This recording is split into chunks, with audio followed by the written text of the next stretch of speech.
Listo. Bueno, ya estoy grabando. Bueno, comenzamos ahí. Buenas tardes para todos. Primero le doy la bienvenida hoy nuevamente a la clase número 3 del módulo uno.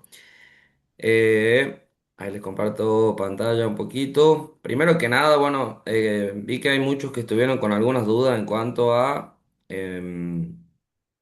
el uso del aula, ¿sí? Si bien somos poquitos hoy acá, pero bueno, son muchos los que están participando. Por ahí, bueno, al ser clases sincrónicas, asincrónicas, las están viendo y participando luego. En este caso, ahí les voy a compartir un poquitito, porque hay muchos que no saben cómo ingresar al aula, cómo por ahí manejarla aún. Voy a correr esto un poco acá. Bien. Más que nada por ahí, porque algunos de los chicos me mandaron por privado, le preguntaban a Vero Campos. Al momento de utilizar el aula, básicamente, por supuesto, se lo vean con sus datos y siempre le va a aparecer en esta parte donde dice área personal para poder ingresar a lo que serían los cursos de cada uno. Van a ir primero aquí donde dice mis cursos. Ahí en área personal, perdón, acá siempre tiene que estar activado este botoncito para que ustedes puedan editar o trabajar. Si esto está apagado, ni yo como profesor puedo acceder al mismo. En este caso siempre tiene que estar eso ahí activado y ahí van a poder realizar todos los trabajos y demás. Ingresan acá, mis cursos, diplomatura en ergonomía y diseño del trabajo, hacen clic ahí, bajan y en este caso este sería el módulo uno que comienza aquí. Siempre van a encontrar el link de la clase para el ingreso de las clases sincrónicas de los días martes aquí. En esta parte es el primer link que aparece. Siempre dice el número de la clase 3, luego dirá clase 5 el martes próximo y demás. Acá es lo que es el foro del módulo uno, ¿sí? Vi que hay muy poca participación, más que nada aquí en este caso les había pedido si podían por ahí participar un poquito, más que nada es por lo que eh, saber más o menos la carrera o qué están estudiando, por dónde están trabajando, cosa que yo también pueda ser útil en cuanto a la diplomatura de ergonomía para cada caso, así que los que puedan participar ahí mejor todavía. Se está viendo, ¿verdad? La pantalla por las dudas, no me parece que me esté pasando igual que el otro día. Se ve lo que estoy mostrando del aula. Si Sí, alguien... Jorge, sí se ve. Perfecto, listo, gracias. Bueno, para volver a ver el módulo, presionan ahí donde dice módulo uno y vuelven aquí. Aquí está el programa completo de la materia, les vuelvo a recordar nuevamente, clase uno, video 2. Era esto y los documentos de la clase uno se encuentran cargados todos aquí, tanto los decretos y demás, que eso para que lo descargue y le quede para cada uno. Em, Era eso. Aquí está la grabación de la clase uno para cuando la quieran volver a ver a la clase número uno y en base a eso consistía lo que era el trabajo práctico número uno, que fue subido en lo que fue el día viernes como clase número 2. Al ingresar aquí yo ya le puse, más que nada, a ver, lo que hice en ponerlo desde el día viernes hasta el día sábado, en ponerlo un día. Sí, esto es una diplomatura justamente a distancia, que la pueden hacer chicos que están tanto aquí en Tucumán o en cualquier parte de Argentina, de cualquier universidad. Les puse un día más que nada por ahí para que tomen la responsabilidad o el compromiso de hacerlos ahí en el momento. Justamente ¿por qué? Pues si no después por ahí pues, empiezan a dejar estar las cosas, ¿sí? Y ahí es donde se genera el problema porque se van a ir perdiendo entre clase y clase. Entonces por eso yo ahora sí, ya desde ahora y en adelante, todas las otras actividades que se consignen dentro del curso todas van a abrir el día viernes, por ejemplo, este viernes abrirá y van a quedar abiertas hasta el día 31 de julio, que es el último día de clase que tenemos acá, por lo menos conmigo. Ahora ya le pongo aquí para que puedan ver lo de ahora, que serían los documentos para la clase de hoy y también la presentación, creo que esta sí está visible, sí. Bueno, más que nada es eso, para ir realizando, por ejemplo, muchos me mandaron preguntando o a Verónica Campos o a Valeria Graiem cómo se ingresaba para hacer el trabajo práctico número uno, que hubo poca participación, la verdad, 16 intentos solamente me figuran, 19 ahora, bueno, hay muchos más inscriptos. Ingresan ahí y ahí instantáneamente, una vez que ingresan a esto, les da la opción para que puedan ya comenzar a hacerlo el cuestionario, ¿sí? En sí le fue bien casi a todos. Vi que casi la mayoría le erró a la pregunta número uno, o casi todos, no todos. Así que ya les voy a hacer un repaso breve ahí, que era básicamente la definición de la ergonomía. Siempre todas las actividades, y esta es la forma de manejar el curso, siempre presionan sobre el link de la clase o de la actividad que les quede, y ahí pueden. Por ejemplo, la clase de hoy, aquí estarán los documentos. Hoy vamos a ver lo que es la clasificación de ergonomía y ahí están las cuatro normativas, perdón, que las podrán descargar para cada uno.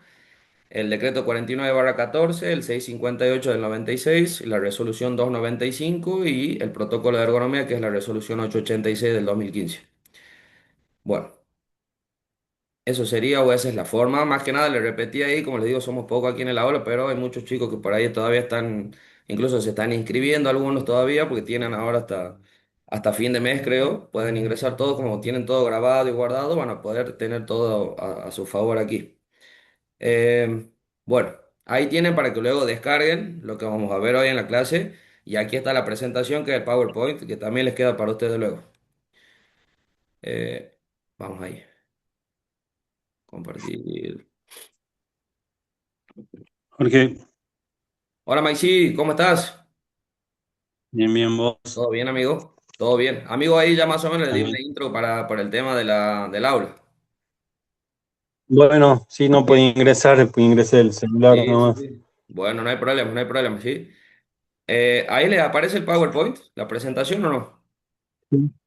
Se ve perfecto. Bueno, estos cartelitos, ¿le aparecen los cartelitos negros aquí en el margen derecho o no? No sé cómo se sacan esto. Me están molestando aquí. Módulo 1, clase 3, nomás dice. Ah, bien. Bueno, no importa. Esto me aparece a mí nada más. Ahí la apareció, pero se borró, no se ve nada. Perfecto. Bueno. Bueno, me presento nuevamente. Como les digo, la inscripción aún sigue abierta hasta fin de mes, así que sé que hoy día se inscribieron, creo, tres chicos más. Por las dudas, me presento nuevamente. Soy Jorge Nicolás Juárez, licenciado en Higiene y Seguridad, en este caso, su profesor sobre el módulo 1 de actualización legal y normativas. Como sabemos, esto es una diplomatura en ergonomía y diseño del trabajo, y esta vendría a ser la clase número 3 ya en base al módulo 1. El día de hoy, como les decía, vamos a ver lo que es la clasificación de la ergonomía, que esto es muy importante. Como les mencioné por ahí un poquito en la clase anterior, desde mi punto, mucho método y ese tipo de situaciones no voy a poder enseñar, ya que eso le corresponde a otros módulos, pero voy a tratar de tocarlos, aunque sea lo más breve, para que se puedan tener aunque sea el conocimiento previo y les va a servir mucho esto, el tema de la clasificación de la ergonomía, ¿sí? Esto lo va a llevar por ahí a los módulos siguientes para el estudio del trabajo, ergonomía y gestión del trabajo, a por ahí poder vincular mejor la normativa y poder aplicar o tener un mayor conocimiento o una intro previa para la aplicación de métodos, de evaluación de factores de riesgo y demás. Bueno, particularmente les quería volver a hablar un poquitito de las condiciones del módulo. En este caso, sí, son 8 clases por cada módulo. En este en particular, sobre actualización legal y normativa, justamente, bueno, comenzó el día 7 de julio y hasta el 31 de julio. La verdad que es muy poco tiempo, pero sí las clases se encuentran bien distribuidas para que podamos por ahí aprender todos o tener una buena introducción antes de comenzar por ahí con lo más fuerte, que es lo que le sigue a esto. En mi caso, la mayoría se organizó con 4 clases sincrónicas y 4 clases asincrónicas, ¿sí? Las clases sincrónicas son las que nos encontramos acá virtual e ingresa quien puede, y las asincrónicas son las que los días viernes, donde se cuelga una actividad con la consigna, ustedes la realizan y eso se toma como la clase número 2. Como les dije, la semana anterior les puse una actividad desde el día viernes hasta el día sábado, simplemente para que tengan esa responsabilidad y agarren ese compromiso y sepan que todos los viernes va a haber algo ahí para que ustedes ingresen, se sienten y puedan realizar el trabajo. Desde ahora sí, esas actividades van a quedar todas abiertas hasta el día 31 de julio. Es decir, las condiciones, si no lo pueden hacer a la actividad, la que sigue o no la hicieron a la anterior, tienen hasta el día 31 de julio para que estén presentadas acá. ¿Sí? Esa es la condición para que ustedes puedan pasar al siguiente módulo, que es el que le sigue. En la clase anterior le había dicho, por ejemplo, que la última clase, que correspondería a hacer una clase asincrónica, es decir, donde se cuelga una actividad, a mí como profe se me había dado la idea de poder hacer acá una presentación o una última presentación entre todos, donde se puedan armar grupos de a 2 o 3 personas y pueda aplicarle un caso práctico, ¿sí? O sea, un caso, un análisis donde ustedes puedan aplicar normativa y puedan presentar acá entre todos cosas que todos nos llevemos algo sobre la parte de industria, de la parte de construcción, del agro, de una actividad de minería, donde se especifiquen condiciones de la ley de higiene y seguridad, de la ley de riesgo de trabajo, los diferentes decretos aplicables en la actividad de higiene y seguridad y todo el tema de las resoluciones. Entiendo muchas veces, bueno, entiendo que muchos no podrán por ahí capaz de estar ese viernes 31 de julio porque por ahí ellos están viajando al trabajo, o volviendo o no pueden ingresar por cualquier situación, así que por ahí capaz que lo veo en el sentido de que armemos grupo de 2 a 3 personas o de a uno si quieren, no hay problema, le doy un caso para cada uno, no, eso ya lo voy a ir viendo. Y de última hacen un video personal propio en su casa y ese que quede colgado aquí. Ya les voy a enseñar cómo después pueden llegar a subir un video y queden colgados un último análisis de un caso práctico para la aprobación. En cuanto a las condiciones del módulo, ahí como ven, el 50% corresponde a la presentación de los trabajos prácticos y a la revisión de las clases, es decir, que ingresen a las clases, participen de todos los trabajos prácticos que se les vayan dando, porque es la forma en donde justamente ustedes mismos se van a poder ir evaluando y viendo cómo van en el sentido de esta diplomatura. Un 40% corresponde al trabajo final, ¿sí? Que es lo que más me interesa, quiero ver cómo se expresan, cómo se desarrollan, cómo aplican la normativa, y un 10% a la participación del foro, completando así un 100%. No sé si alguien tiene alguna duda o algo que me quiera preguntar ahora en base a esto. Nada. Bueno, Todo bien. bien, cualquier cosa, si por ahí lo ven en el chat, a mí no me aparece. Si alguien pone en el chat y me pueden avisar, no me molesta que me interrumpan. Primero quiero que hagamos un repaso breve de lo anterior. Hay muchos que la vez pasada no pudieron estar, muy breve simplemente, en cuanto a lo que pudimos hablar sobre la ley de higiene y seguridad en el trabajo y la ley de riesgo de trabajo, sobre su vinculación con la ergonomía. Habíamos dispuesto que la ley de higiene y seguridad justamente lo que busca es el acto de la prevención, es decir, brindar condiciones mínimas de prevención para evitar lo que es un accidente de trabajo, una enfermedad profesional dentro de un puesto de trabajo, cualquiera sea la explotación, sin importar si es con fines de lucro o no. Es decir, indica que las condiciones de higiene y seguridad se tienen que cumplir en todo el territorio de la República Argentina. Básicamente se la puede entender como que es la normativa que previene, y en cuanto a la ley de riesgo de trabajo sería ya la que actúa luego, ¿sí? Promoviendo así prevención también de accidentes de trabajo y enfermedades profesionales, y donde si ya ocurrió un accidente o una enfermedad profesional, indica cómo se puede actuar, qué tipo de contingencia se puede tener en cuenta, qué ocurre cuando se plantea lo que es una enfermedad profesional dentro de un puesto de trabajo o un accidente de trabajo, si es por dolo intencional, si es por un accidente in itinere y demás. También con las prestaciones médicas, farmacéuticas, indemnizaciones, perdón, si así lo requiera, en base a incapacidad laboral permanente, temporales. Un poquito de lo anterior, lo que les decía, recuerden siempre, las incapacidades laborales permanentes son, o se corresponde ya cuando en una persona existe un 66,6% de incapacidad en él para poder seguir realizando su trabajo, y temporales cuando es menor a eso, ¿sí? También vimos un poquito del decreto 351, donde este justamente solo se aplica para lo que es la actividad de la industria, donde cuenta desde el capítulo 5 al 21. Ya pudimos ver la vez pasada cuáles son los capítulos por ahí que más pueden asociarse con el tema de la ergonomía, por ejemplo, que era el tema de el capítulo 8, por ejemplo, el estrés térmico, el capítulo 15 de máquinas y herramientas, los factores físicos que influyen mucho cuando hay iluminación, ruido en un puesto de trabajo y demás consecuencias.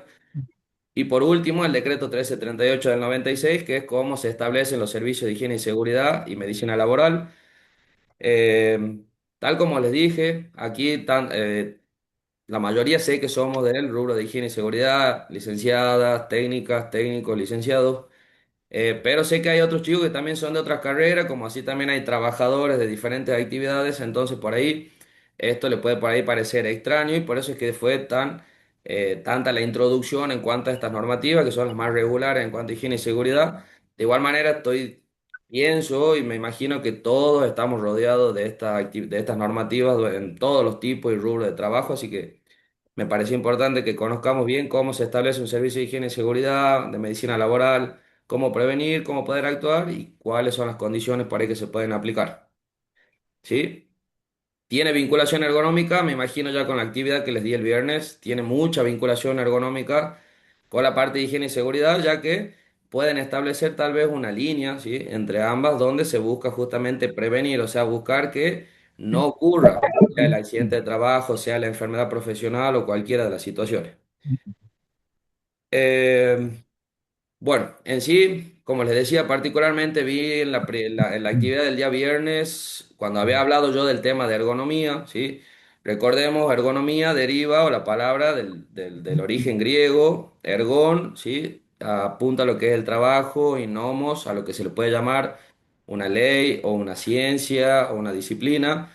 Entonces, a ergonomía, o cuando alguien les pregunta qué es la ergonomía, se les puede decir que es una ley del trabajo, o una ciencia del trabajo, o una disciplina de trabajo, o una disciplina científica. Lo bueno de la ergonomía es eso, justamente que nos permite a todos tener un campo amplio y cada uno puede tener su propio pensamiento, su propia interacción entre la misma, ¿sí? Yo particularmente siempre digo que es una disciplina científica que tiene como objetivo justamente adaptar el puesto de trabajo al ser humano, ¿sí? Buscando compatibilizar lo que sean las necesidades de una persona, sus limitaciones, las habilidades y demás. Y se nutre de diferentes ciencias, pero las que mayormente aparecen justamente es la de ingeniería, por ejemplo, que es cuando se hace un diseño del puesto de trabajo, la psicología, que es, por ejemplo, sobre los factores de riesgo psicosocial, lo cognitivo, la parte de medicina, que justamente cuando se ocurre algún tipo de accidente, un trastorno musculoesquelético, el desarrollo de una enfermedad por un agente de riesgo, puede aparecer lo que es la rama de la medicina. Y por eso es que se nutre mucho de esas ciencias, pero bueno, en este caso, por ejemplo, hablando y ahondando un poco sobre lo que son las normativas de higiene y seguridad, existe mucha relación en todas las normativas justamente porque busca ese término de prevenir, prevenir que ocurra un accidente, una enfermedad o cualquier tipo de situación. Eh, en sí, para la clase de hoy, el objetivo o lo que quiero para el día de hoy es que todos sepamos diferenciar cuáles son los tipos de ergonomía existentes. Ya sabemos todo, la definición de ergonomía, el objetivo, que es lo que acabamos de hablar. Bueno, ahora tienen que aprender a diferenciar los tipos de ergonomía. Justamente, muchas veces cuando decimos ergonomía o cuando se dice ergonomía, el pensamiento que tienen todos es, es cuando una persona levanta una caja pesada o cuando adopta una postura forzada o cuando tiene un movimiento repetitivo. Y no es justamente eso, sino hay muchos factores que estoy seguro que cuando comience a hablarles lo van a recordar todo en su memoria, van a decir, yo estoy pasando entonces por una situación de ergonomía y demás. Que sepan reconocer los factores de riesgo, ¿sí? Existentes en todo tipo de puestos de trabajo, que sepan vincular la normativa justamente con la ergonomía y que sepan por ahí aplicar el tema de las medidas correctivas. Eso para ella es algo más personal, cada uno tiene diferentes puntos de vista, pero ese es el objetivo al menos de la clase de hoy. Comenzando, bueno, la clasificación de ergonomía, ¿sí? Se divide en tres partes, ¿sí? En la ergonomía física, la ergonomía cognitiva y la ergonomía organizacional. Estos son los tres puntos que unen todos los tipos de ergonomía en sí. Física, justamente porque, tal cual como les decía recién, determina o tiene que ver mucho con factores de fuerza, postura, bueno, que ya lo vamos a ver ahora luego. La parte cognitiva, justamente, que es la memoria de trabajo, la percepción de un trabajo, lo que es, no sé, la parte sociológica y demás, y la organizacional se relaciona, ¿por qué? Por el tema de las exigencias laborales, el trabajar bajo presión y demás situaciones. En particular, la ergonomía física, ¿sí? Tiene y se incluye, esto seguramente, como les digo, más adelante van a volver a verlo, tal vez también en el estudio del trabajo, capaz que en ergonomía y demás, porque es lo de lo que se habla siempre en ergonomía o lo que tiene mucha influencia al momento de poder definirla o tener un criterio para poder evaluar y demás. Parte, por ejemplo, de conocer y saber el término de la anatomía. La anatomía del cuerpo, ¿sí? Si bien es una materia o algo que es súper gigante, pero es algo que tiene que ver con la parte de ergonomía física y se la llama como una ciencia o rama de la biología, perdón, que estudia la estructura del cuerpo humano, o sea, de nosotros, de los seres vivos, buscando, por ejemplo, lo que son o teniendo en cuenta todo el sistema musculoesquelético del cuerpo humano, ¿sí? Por otro lado, también lo que es la antropometría, ¿sí? Que esta ya es algo que estudia la disciplina, que es una disciplina, perdón, que estudia dimensiones, proporciones y las composiciones del cuerpo, es decir, ya se basa más en las alturas del cuerpo, ¿ves? Por ejemplo, yo como estoy sentado ahora me siento que estoy un poco encorvado, bueno, por ahí tratar siempre de mejorar la postura, ampliar los hombros, las distancias y demás. Y así lo que sería la biomecánica. Justamente el término biomecánico, ahí bio, viene el término vida y mecánica de movimiento, entonces se puede decir que es como la vida de movimiento, ¿sí? del cuerpo humano. En sí, en términos técnicos, lo llaman como una disciplina que estudia los movimientos y la estructura del cuerpo. Estos son los tres factores que se incluyen y se tienen en cuenta de manera directa para lo que es el tema de la ergonomía física. A modo más ejemplar por ahí o de cierta manera, se puede observar, ¿ves? Por ejemplo, la diferencia entre lo que es la ergonomía física, evalúa todas estas situaciones, lo que es la anatomía del cuerpo, en cuanto a lo que le decía el sistema musculoesquelético, que se compone, bueno, músculos, huesos, articulaciones, ligamentos, tendones y demás situaciones, lo que permiten el movimiento básicamente, la antropometría, lo que les hablaba recién, por ejemplo, el ancho de los hombros, las alturas y demás situaciones a tener en cuenta, y lo que es la biomecánica, justamente lo que es el movimiento del cuerpo, ¿sí? Conocer siempre el tipo de movimiento que puede realizar una persona. Bueno, todas estas tres situaciones son las que incluyen lo que es la parte o la ergonomía física en sí. Los factores físicos que se relacionan justamente, bueno, con la ergonomía física son todo lo que conocemos, lo que llamaba yo en un principio. Esto creo que la parte de la ergonomía física es la que mayormente tenemos asociado, perdón, todo en el pensamiento, que es cuando una persona realiza una postura forzada, un levantamiento manual de carga, una vibración, un trabajo repetitivo, un empuje, una tracción, bueno. Todos factores físicos que pueden aparecer dentro de la ergonomía. Y al aparecer cualquier tipo de estos factores, justamente lo que ocurre son los accidentes y las enfermedades. Y es en ese sentido en donde se lo puede relacionar con la higiene y seguridad, la cual justamente lo que decíamos, vuelvo a mencionar, la ley de higiene y seguridad busca prevenir los accidentes y las enfermedades profesionales. Por otro lado, tenemos lo que es la ergonomía cognitiva. En este caso, la ergonomía cognitiva parte mucho de lo que son por ahí los procesos mentales de una persona, ¿sí? Lo que es la percepción de un trabajo, la memoria en sí. Yo particularmente pongo de ejemplo, soy profe de metodología de investigación, realizo asesoría de tesis de grado. Entonces, me ocurre mucho que yo es como que ya lo tengo todo eso pactado y memorizado y en percepción. Pero sí entiendo que la ergonomía cognitiva, por ahí, por ejemplo, en mi parte, siento que sí me afecta mucho. ¿Por qué? Porque es como que me siento ya relajado ante cualquier tipo de situación que se me presente en el trabajo y demás, pero eso es lo que me termina en realidad a veces afectando por la parte del cansancio, el cansancio mental, visual y demás situaciones. En la ergonomía cognitiva también parte mucho de lo que es el razonamiento, es decir, cuando una persona ya tiene un puesto de trabajo al que lo tiene ya aceptado, donde lo tiene memorizado, y ahí es donde justamente a veces aparecen los errores de trabajo, porque por ese mismo exceso de confianza que se mantiene dentro de un puesto de trabajo. La respuesta motora ante la interacción del trabajo, bueno, eso justamente, sí, o sea, el sentirse ya con la confianza de que, no sé, ejemplo, están trabajando en una máquina donde sube y baja una pinza, una punta, y ya saben el momento que tienen que meter la mano, llegan un momento donde ya ese exceso de confianza por la memoria, la percepción, el razonamiento, puede generar lo que puede ser un accidente de trabajo. En sí acá, en esta imagen, ¿sí? Justamente como le vengo diciendo, estudia básicamente la ergonomía cognitiva, lo que es el proceso mental y la afección entre las personas, ¿sí?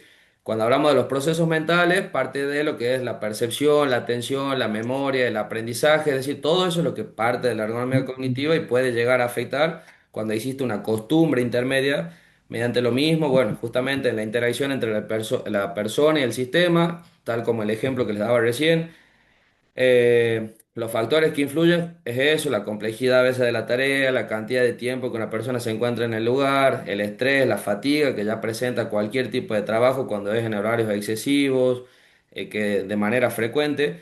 Por lo tanto, la ergonomía cognitiva lo que busca en sí, o su objetivo es por ahí tratar de diseñar un puesto de trabajo con mayor comodidad, mejor o mayor confort, mayor seguridad, donde tenga una persona un mejor rendimiento. Sabemos que si una persona tiene un mayor rendimiento, es más productivo dentro de un puesto de trabajo. En sí, los factores cognitivos, más de lo que vengo mencionando, es la carga mental, la atención, la memoria, el estrés, la fatiga. Todos estos factores son los que, recién por ejemplo al inicio les decía, seguramente se van a sentir por ahí identificados, algunos, otros no, dependiendo. pero es algo que nos toca de cerca a todos, tanto la carga mental, la atención, la memoria, el estrés, la fatiga. ¿Por qué? Porque sé que acá hay muchos que están por ahí en proyectos de minería, lo que requiere de alejarse de su familia y estar en días alejados allá, las exigencias del puesto de trabajo allá y demás cosas que los termina afectando cognitivamente. Y eso justamente es una parte de la ergonomía, la cual por ahí no está vista o poco se habla en la actualidad sobre los factores de riesgo psicosocial. Todas estas situaciones justamente generan los errores humanos y eso es lo que por ahí puede llevar o pretender a que una persona sufra lo que sería un accidente de trabajo, una enfermedad profesional o los llamados TME, que son los trastornos musculoesqueléticos. Y por último, la última es la ergonomía, ya la parte organizacional, ¿sí? Esta justamente, o lo que busca la ergonomía organizacional es optimizar sistemas sociotécnicos, tecnológicos de un puesto de trabajo, mejorar las estructuras organizacionales y los procesos de trabajo, y en cuanto a las afecciones, bueno, de lo que vengo diciendo ya, de la seguridad y la salud. Es decir, lo que ocurre con la ergonomía organizacional, justamente de lo que le hablaba un poco recién, son cuando existen puestos de trabajo donde hay exigencias, tanto horarias de trabajo, sociológicas, por ahí mentales, sociales, psicosociales, que eso es lo que termina por ahí afectando a una persona cuando te hacen de menos, cuando te exigen por un lado, te exigen por el otro, no te sentís retribuido. Bueno, por ese lado se lo puede llamar a la ergonomía organizacional. Y lo que busca justamente la ergonomía organizacional es por ahí tratar de generar en conjunto, dentro de un sistema de trabajo, políticas que ayuden a una persona o al puesto de trabajo a mejorar la situación, a que un trabajador se sienta en un puesto de manera confortable, donde, bueno, existe lo que es el desarrollo, la capacitación en cuanto a lo que es cualquier tipo de situación de trabajo, sea para un trabajo administrativo, un trabajo del agro, de la construcción y demás, busca que se genere una mejor condición en cuanto a un ambiente físico que sea adecuado, más de lo que hablaba el otro día, sea, no sé, tener o contar con unos buenos periféricos. Recordemos los periféricos del puesto de trabajo, eso lo van a escuchar mucho acá seguramente. Todo lo que tenemos a nuestro alrededor, computadora, mesa, teléfono, libro, lapicero, bueno, todo eso se le puede llamar periféricos de estudio. Entonces la ergonomía organizacional justamente busca determinar por ahí todos esos puntos para generar por ahí el mayor desempeño del trabajador en un puesto de trabajo confortable, donde no se encuentre expuesto, donde no llegue por ahí a sufrir lo que es un trastorno musculoesquelético, una enfermedad profesional, un accidente. Bueno, siempre vamos a terminar en esa situación. Eh, Parte de los factores organizacionales en sí, ¿sí? Todo esto lo que vengo mencionando, digamos, como factores, justamente son los turnos, la rotación, las pausas, la comunicación, y todo esto va a tener que ver con la actividad del fin de semana. Eh, a través de turnos que son por ahí excesivos, donde no hay una buena rotación de un puesto de trabajo, donde no existen las pausas, las famosas pausas activas de las que se hablan hoy, donde no existe una buena comunicación, nuevamente sí aparecen estos los errores humanos que son por los que suelen a veces generarse lo que son los accidentes de trabajo. Bien, eso es básicamente lo que parte o el mínimo conocimiento a tener en cuenta a veces para poder, primero que nada, definir la ergonomía. Ya conocen el objetivo, esta es su clasificación. Recuerden, decíamos, ¿para qué se aplica? Era por el tema de para el hombre, se le suele decir así, para que una persona se encuentre en un estado de confort, para que se aplique la ley, es decir, para que se pueda aplicar dependiendo la condición de trabajo, justamente lo mismo, la industria, el agro, la construcción, la minería y demás, y para el sistema organizacional de un puesto de trabajo. Comúnmente, o por ahí todos asociamos, como les decía, la ergonomía con el puesto administrativo, por el puesto de una persona que está frente a una computadora o en atención al público. Bueno, esto engloba mayoría de trabajo, tanto físico, cognitivo y lo organizacional, que es lo que terminamos hablando aquí. Eh, bueno, ¿a alguien le queda alguna duda en cuanto a los factores organizacionales, a los físicos, a los cognitivos? No, no, está todo bien. ¿Vamos comprendiendo bien ahí? Sí, sí. Sí, todo bien, Bueno, todo bien. perfecto. Bueno, ahora en cuanto a lo que es la vinculación con la normativa, justamente todo lo que les vengo diciendo, verán que siempre termino con ese mensajito de que puede generar un accidente de trabajo, puede generar una enfermedad profesional, puede generar un trastorno musculoesquelético. Bueno, en cuanto a lo que es la base de higiene y seguridad, ¿sí? Ya conocimos lo que es la ley de higiene y seguridad, la ley de riesgo de trabajo, el decreto de industria y los servicios de higiene y seguridad. Hoy particularmente aparece lo que es la normativa en cuanto al decreto 658 del año 96, ¿sí? Que es el listado de enfermedades profesionales. Bien, el listado de enfermedades profesionales justamente fue aprobado mucho tiempo después de lo que, o desde donde aparece la ley de higiene y seguridad. Dentro de este, sí, se pueden encontrar todo tipo de enfermedades que fueron aceptadas en sí en cuanto al término histórico de la historia, sí, todas estas enfermedades fueron creadas y perceptadas en el año 2012 y luego ya, perdón, a fines del 2012 en cuanto a la actualización, ¿sí? Que se realiza luego. ¿Por qué? Ocurría mucho en cuanto al año, en aquellos años estaba todo el listado de las enfermedades profesionales. En sí, dentro de este listado, perdón, se identifican tres situaciones que lo que hace es identificar el agente de riesgo, el cuadro clínico y la actividad que puede darle exposición a esa enfermedad. Ocurría mucho, bueno, como les decía, por ejemplo, el ejemplo de la clase anterior, si ya todos la vieron o no, poníamos el ejemplo si hay un lugar con ruido. Bueno, eh, el ruido sería lo que es el agente de riesgo, la hipoacusia podría ser el cuadro clínico y, bueno, la actividad que lo puede exponer justamente estar en un lugar en ese tipo de situaciones. A lo largo de los años, el año 96, todo por ahí muy precario en cuanto a higiene y seguridad, no había por ahí la tecnología actual en la que nos encontramos hoy día, toda esta disposición y diseño de normativas y demás. Ocurrían mucho el tema de los trabajos donde se aplicaban todos factores físicos de levantamiento, de postura forzada, de empuje, tracción, vibraciones y demás situaciones. A raíz de esto, ¿qué ocurría? Que muchas personas, o sea, muchos empleadores en realidad, recibían muchos juicios por muchos trabajadores por el tema que denunciaban lo que era las hernias de disco o los principios de las lumbalgias, las varices primitivas bilaterales, que son las que suelen darse en los miembros inferiores, también así las hernias inguinales. Entonces, por ejemplo, en esta imagen, a ver, por ejemplo, el agente de riesgo en este caso sería justamente el gesto el gesto, perdón, la repetición y la postura forzada que está adaptando el trabajador en este caso, ¿sí? Que si bien por ahí se lo puede ver que va con una espalda rígida, ¿sí? Tiene los movimientos de los brazos ahí generando, bueno, eso ya lo van a conocer más adelante, los diferentes tipos de movimiento del cuerpo, estos se llaman, por ejemplo, abducción de los brazos, flexión de la columna y demás situaciones. Todo esto sería lo que sería el agente de riesgo, o sea, lo que podría causar, digamos, una enfermedad, que en este caso puede ser una enfermedad tranquilamente, un dolor de hombros, que se lo puede concebir como una bursitis de hombro, un hombro doloroso y demás. Y la actividad que lo expone justamente el levantamiento manual de caja, que depende del peso, de la postura que tenga que realizarse y demás.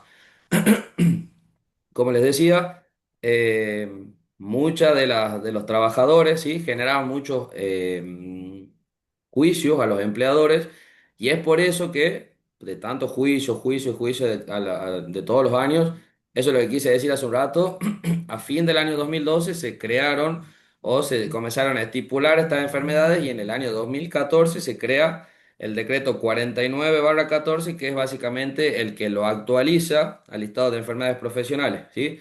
Esto no quiere decir que el listado, o sea, que el 658 deja de existir. Este sigue estando, nada más que en el 49 del año 2014 se actualiza el listado de enfermedades profesionales e incorpora, perdón, tres enfermedades más. Y entre esas enfermedades justamente se encuentra la hernia discal lumbosacra, lo que son las hernias inguinales y las varices primitivas bilaterales.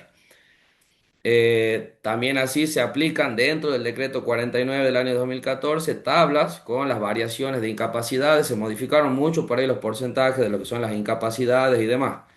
Recordemos que el decreto 658 del año 96 es aprobado en la Ley de Riesgo de Trabajo, ¿sí? Básicamente en el artículo 2 inciso A, donde ahí se dice, se considerará enfermedad profesional, seguramente muchos ahora se estarán acordando todas aquellas que se encuentren dentro del listado de enfermedades profesionales eh, que estipula lo que sería el Poder Ejecutivo, ¿sí?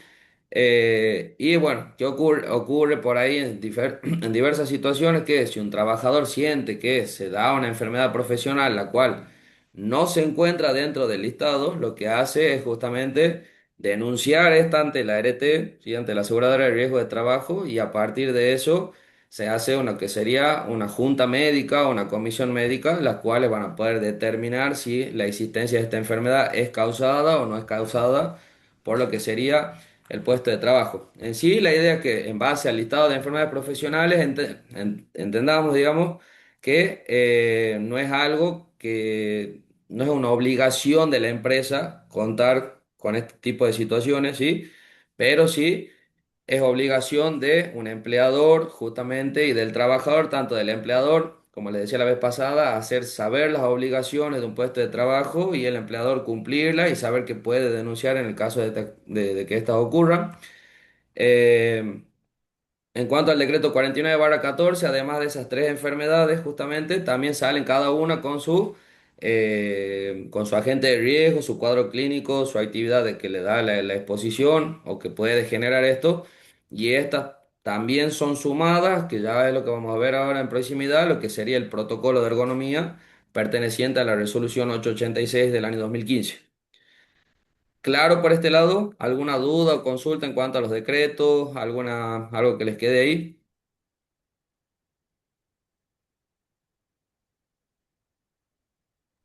No, Nada, perfecto. Bueno,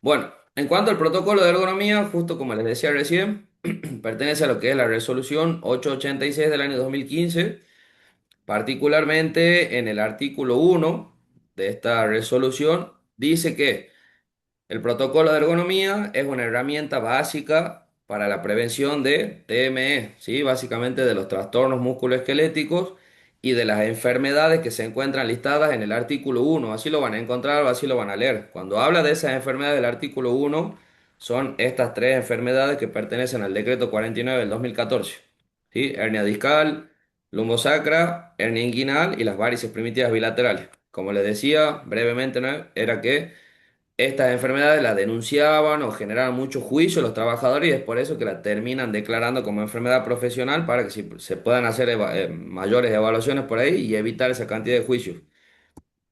En sí, en el protocolo de ergonomía, esto sale en el año 2015, o sea, ya un año luego de que sale esta actualización acá. Y se suman a estas enfermedades en el protocolo de ergonomía, entonces por eso se lo llama así como al protocolo de ergonomía, una herramienta básica para prevención de trastornos musculoesqueléticos, ¿sí? En sí, a modo general, cuando se habla de un protocolo de ergonomía, ¿cómo se le puede llamar? O a modo general, es un método de identificación rápido. Tal como les dije, no me toca a mí en este caso por ahí poder enseñarles cómo se realiza un método, cómo poder aplicar un método ergonómico. Eso creo que va en el módulo siguiente, pero les voy a mostrar al menos un caso chiquito como para que ya vayan teniendo una breve idea. Y justamente eso va a tener mucho que ver en la clase siguiente, cómo van a realizar en cuanto al protocolo de ergonomía. En el protocolo de ergonomía, no sé, me imagino que algunos acá ya lo conocen, ¿sí? Cuenta con cuatro planillas. En estas cuatro planillas, la primera, o sea, la planilla uno, lo que hace es la identificación, la planilla 2, la evaluación de los riesgos, la planilla 3, lo que es la aplicación de medidas correctivas en cuanto a medidas de ingeniería y administrativa, y la planilla 4 es la que realiza el seguimiento, ¿sí? Para tener en cuenta, cuando se va a realizar una evaluación de riesgo dentro de un protocolo de ergonomía, siempre se lo va rellenando, se lo puede rellenar con lo que sería el sí o el no aplica dentro del protocolo, ¿sí? Ya teniendo en cuenta, obviamente, siempre lo que sería la tarea. Ya les voy a mostrar ahora la diapositiva que sigue. Hay una foto de la planilla uno, ¿sí? Donde siempre trae tres casilleros para determinar justamente tres posiciones de diferentes tareas. En este caso siempre se lo puede rellenar con el sí y con el no aplica. Bueno, algunos también suelen utilizar la letra X a veces para colocar el sí o el no aplica o lo que sea.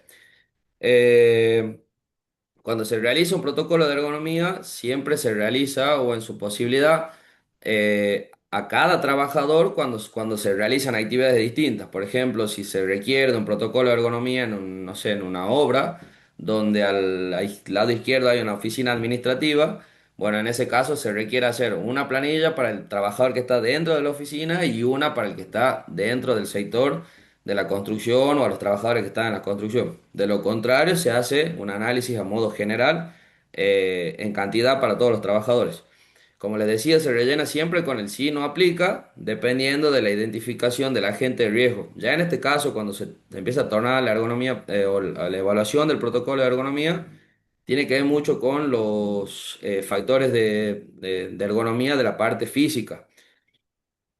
También siempre, como les dije la vez pasada, para poder estimar, realizar, evaluar o generar cualquier tipo de plan de acción de ergonomía, siempre es necesario tener en cuenta la frecuencia con la que se realiza una actividad y los tiempos de exposición. ¿Sí? Son como los datos cruciales. Sin eso, sin uno o el otro no funciona. Teniendo el tiempo de exposición o la frecuencia, por ahí es más fácil justamente determinar la exposición del trabajador a cierto factor de riesgo. Y por último, ¿sí? La evaluación de riesgo cuando se va realizando, se lo va clasificando si es un riesgo bajo o un riesgo tolerable, un riesgo moderado o un riesgo intolerable. En sí, a modo de ejemplo acá, ¿sí? Tenemos un trabajador, por ejemplo, en este caso, que está levantando una caja, no sé, de 50 kilos, ¿sí? Y está adoptando justamente una mala postura, tiene por ahí algún tipo de movimiento en su cuello, la posición de cuclilla, la columna también sufriendo en ese caso.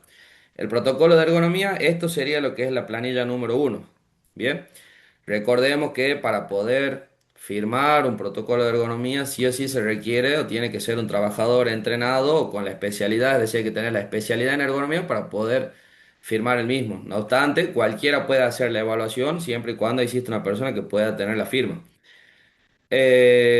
Esta sería lo que es la planilla número uno para la identificación de factores de riesgo. En este caso, bueno, vienen los datos a rellenar, la razón social, dirección del establecimiento, quit, SHU, provincia, área y sector de estudio, el puesto de trabajo, la cantidad de trabajadores o si es un trabajador, si este trabajador es capacitado o no, si existe un procedimiento de trabajo o no en esa actividad.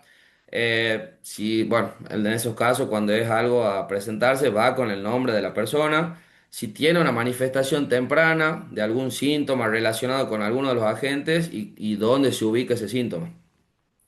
La idea o leyendo básicamente el protocolo de ergonomía es fácil aplicarlo porque te va llevando todo siempre lo que es paso a paso. En este caso, paso uno dice identificar para el puesto de trabajo las tareas y los factores de riesgo que se presentan de forma habitual en cada una de ellas. Entonces, acá dice tareas habituales del puesto de trabajo. Yo aquí puse dos ejemplos, o sea, levantar una caja y depositarla, por ejemplo. Bien. Como les decía, el protocolo de ergonomía es un método de identificación rápida y ahí está fácil. ¿De qué? Identificación rápida de factor o agente de riesgo de las tareas habituales del puesto de trabajo que desarrolla. ¿Sí?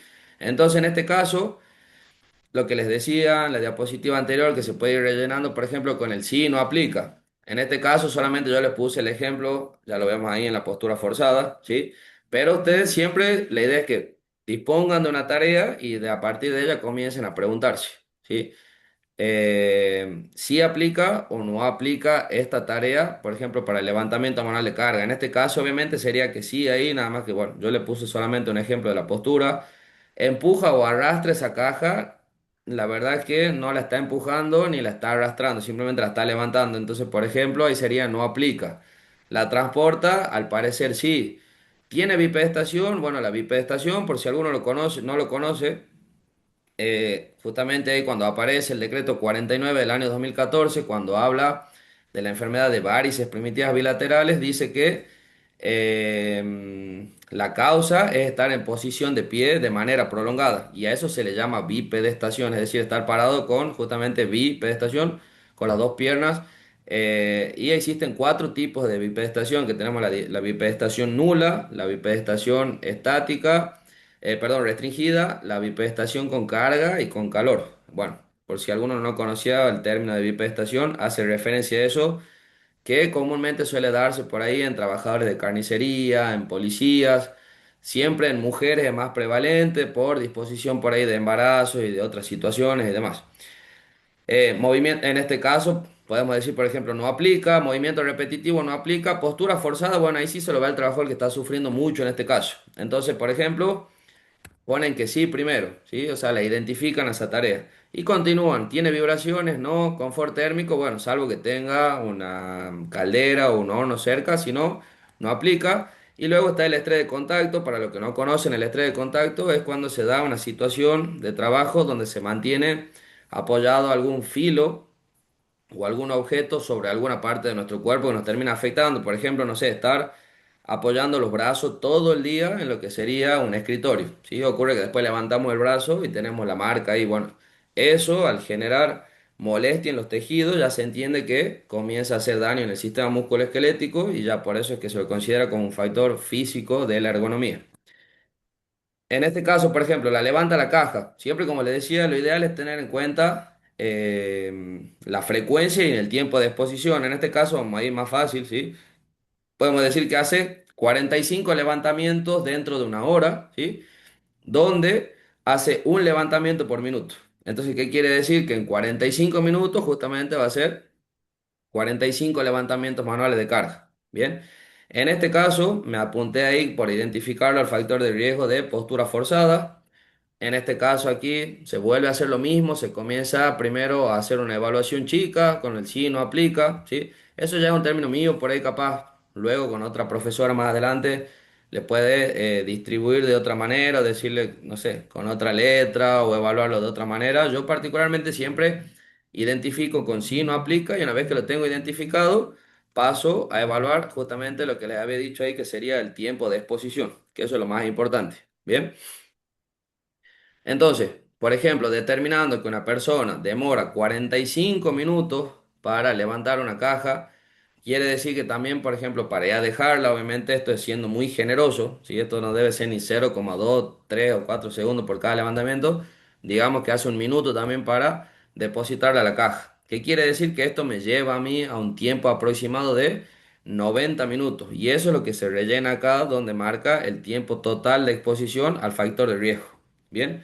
Ahora, teniendo así, siempre se suman estas condiciones, por ahí pueden tener capaz una sola parte identificada en bipedestación y que es, no sé, 10 minutos, bueno, se pone 10 minutos. Si tienen tres tareas puestas acá en esta parte y en las tres aparece lo que es el levantamiento de manual de carga, en las tres se suman los tiempos de exposición, ¿sí? Teniendo el tiempo de exposición, ahí se puede comenzar a determinar diferentes situaciones. Por ejemplo, cuando hablamos de la bipedestación, ¿sí?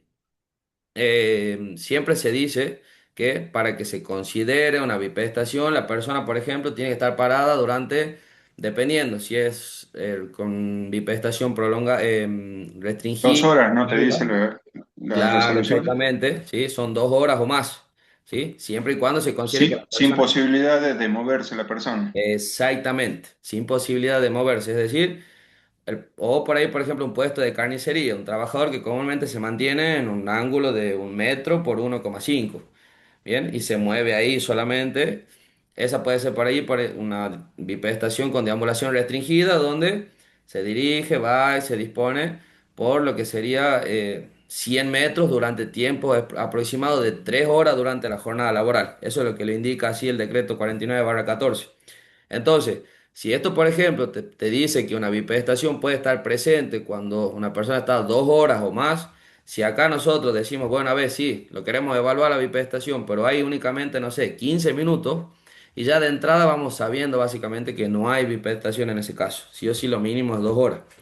Lo mismo para, no sé, los movimientos repetitivos. Justamente la resolución que también vamos a ver ahora a continuación de la 295 del 2003 en su anexo uno sobre los movimientos repetitivos, indica que para que se considere esto, debe haber una mono, o sea, debe ser una monotarea, es decir, una sola persona que se encuentre adoptando o realizando movimientos repetitivos en un tiempo de 4 horas durante toda la jornada laboral. Quiere decir, por ejemplo, si está 8 horas en el puesto de trabajo, capaz que a la mañana realiza 30 minutos, después a las 10 de la mañana realiza 1 hora y media más, ya se va sumando con esa media hora, ya tiene 2 horas. Y después a las 12 del mediodía hasta las 2 hace 2 horas más, bueno, ahí tiene las 4 horas. También en este caso es lo mismo. Por ahí empieza, ocurre que capaz que comienzan a evaluar y tienen, no sé, 20 minutos de movimiento repetitivo y acá este tiene 40 minutos. O sea, 20 más 40 te da un total de 60 minutos. En ese caso ya se comienza a comprender que no existe la exposición al movimiento repetitivo. ¿Sí? No obstante esto, siempre lo que se recomienda o vinculando esto con higiene y seguridad, lo mismo, siempre, así digamos, bueno, es una hora, bueno, hay que tratar de que eso disminuya, que no sea una hora, que sea 40 minutos, busquemos la forma, apliquemos por ahí una pirámide de riesgo, veamos si esto se puede eliminar, si se puede reducir, si le puede aplicar un control de ingeniería, ya aplicar un control de ingeniería, un diseño de puesto de trabajo, ya entra justamente la vinculación ergonómica. Algo administrativo, también entra la parte de ergonomía, ya la parte cognitiva, la parte organizacional y demás situación. Bueno, en sí, este tipo de situaciones son las que ustedes van a poder ver ahora o determinar. En este caso, como les decía, si hay una exposición, un tiempo total de exposición de 90 minutos, para la postura forzada no hay algo que diga, bueno, para que se considere tiene que estar la persona media hora. Ya con que aparezca un tiempo acá considerable, ya se puede determinar y hacer esa evaluación de riesgo. Bien, entonces, teniendo este tiempo total de exposición sobre una tarea donde se levanta y depositan cajas, ¿sí? Estos justamente son los factores de riesgo, lo que yo les mencionaba al principio, los factores de riesgo físico, el levantamiento manual de carga, el empuje, el transporte, la bipedestación, movimiento, postura, vibración, confort térmico, estrés. Tal como ven, cada uno de estos representa una letra, ¿sí? Si tiene que ver con la letra F, entonces hay que buscar un protocolo de ergonomía, que de ahí lo van a tener para descargar y demás, como les decía. Eh, Buscan la letra F, por ejemplo. Entonces, cuando se busca la letra F, ahí se encuentra la planilla ya, por ejemplo, se llama 2F, que es para la postura forzada. Tal como les decía, leyendo el protocolo de ergonomía te lleva rápido a poder a poder, digamos, realizarlo, identificar, no es difícil y justamente la idea es que se pueda identificar un agente o un factor de riesgo de manera rápida. En este caso, por ejemplo, el paso uno dice identificar si la tarea del puesto de trabajo implica dos puntos. Ahí pregunta si la persona, vamos con este caso, ¿sí? Si adopta posturas forzadas de manera habitual durante la jornada de trabajo con o sin aplicación de fuerza. No se debe considerar si las posturas son ocasionales. Hemos dicho que hace 45 levantamientos. ¿Qué creen ustedes? ¿Ponemos sí o no acá? Sí, ¿Sí? Sí, ¿verdad? Bueno, sí. entonces acá en este caso, sí, yo ya por mi parte suelo utilizar lo que es, por ejemplo, una X para identificar el sí o el no. Bien. Ahora, Nico, una consultita en la primera Sí. planilla donde pusiste los 45 minutos, ¿queda así o ahí se pone sí o no Ah, perdón, aplica? eso no le dije. Yo particular, yo tengo mi forma de realizar el protocolo de ergonomía. Yo siempre, para mí es mucho más claro así con tiempo de exposición, ¿sí? Hay algunos que lo Ajá, dejan ahí con los sí, los no aplica. Hay otros que lo ponen con las X. Yo particularmente, y les recomiendo siempre esto, es que lo tengan siempre con el tiempo, porque eso los ayuda siempre a tener bien clarito cuánto tiempo está haciendo una cosa, cuánto tiempo hace la otra. Es mejor ahí, más claro de esa manera. Buena pregunta, amigo. perfecto, muchísimas ¿Sí? gracias. Esto lo van a ver mucho más en profundidad. Luego de esto, como le dije, vienen monstruos de ergonomía, como son la licenciada Iaconiani, la doctora Cuenca, la licenciada Torti Varela. En cuanto a gestión del trabajo, van a aprender muchísimo más de esto, lo mínimo, la intro que yo le puedo dar. Como le decía, bueno, una descripción en este caso, primero siempre se identifica con el paso uno, lo que es en este caso, si adopta posturas forzadas o no, básicamente, eso es lo que pregunta. En este caso, sí. Ahora dice, si todas las respuestas son no, se considera que el riesgo es tolerable. Eso hace referencia a esto. O sea que si nosotros tuviéramos no acá, ¿sí? Automáticamente ya se convierte en lo que es un riesgo tolerable esto. Y cuando ya es un riesgo tolerable, ¿sí? Siempre lo que les había dicho acá, perdón, al principio, ¿sí? Se evalúa con el número uno, 2 o 3. El uno sería el tolerable, perdón, el 2 sería el riesgo moderado y el 3 sería lo que ya es un riesgo intolerable. Bueno, en este caso, si ya se convierte en ese caso, por ejemplo, que hayamos puesto acá que no adopta postura forzada, ya directamente se viene aquí en la tarea número uno, hablando de la tarea número uno, y se pone directamente un número uno acá. Y eso ya da a entender, por ejemplo, que no existe o es un riesgo tolerable. En ese caso ya no requiere de ninguna evaluación ahí. ¿Sí? Ahora, en el caso de que sí, por ejemplo, como está ocurriendo, ahora dice acá, si la respuesta es sí, continuar con el paso 2. Es decir, siempre que usted les dé sí acá, Igual de estas planillas existen muchas, esta es la de postura forzada. Así hay una planilla para cada uno, para el levantamiento, el movimiento, el estrés térmico, para todo. Entonces ahora continuar con el paso 2. ¿Sí? Acá pregunta, por ejemplo, ¿tiene el cuello? Acá son 6 preguntas. ¿Tiene el cuello en extensión, flexión, lateralización? En este caso yo lo puse como no ahí, porque la verdad es una imagen tomada desde internet realmente.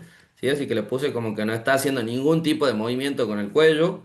Si tiene los brazos por encima del hombro, ¿sí? Tampoco Sí, los tiene por debajo. claro. Bien. Entonces ahí lleva dos no, por ejemplo. Y de ahí tiene las muñecas o las manos justamente en flexión, ¿sí? La flexión se la considera cuando es un movimiento así, o si es una extensión ya hacia arriba, o si tiene una desviación cubital o radial. Esos son los tipos de movimientos. Como les digo, van a conocer más adelante seguramente cuando les enseñen anatomía, antropometría, biomecánica y demás. En ese caso sí lo tiene porque justamente ahí se nota que está haciendo ya una pequeña, una leve flexión con la muñeca, ¿sí? Entonces en ese caso lo que se llena ahí se pone, por ejemplo, que sí. Luego pregunta si tiene la cintura, es decir, la columna, en flexión, en extensión, en lateralización o de manera rotación. Bueno, justamente ahí la tiene flexionando la columna, es decir, la tiene como una L y él está flexionado hacia adelante. O sea que en ese caso también se rellena con un sí. Bien. Y pregunta cómo tiene los miembros inferiores, es decir, las piernas. Si las tiene, está trabajando de rodillas o en cuclillas. Bueno, ese trabajador justamente está en cuclillas ahí. Entonces en ese caso se pone que sí. Y la última pregunta dice, ¿el trabajador presenta alguna manifestación temprana de las enfermedades mencionadas en el artículo 1 de la presente resolución? ¿Cuáles serían esas enfermedades?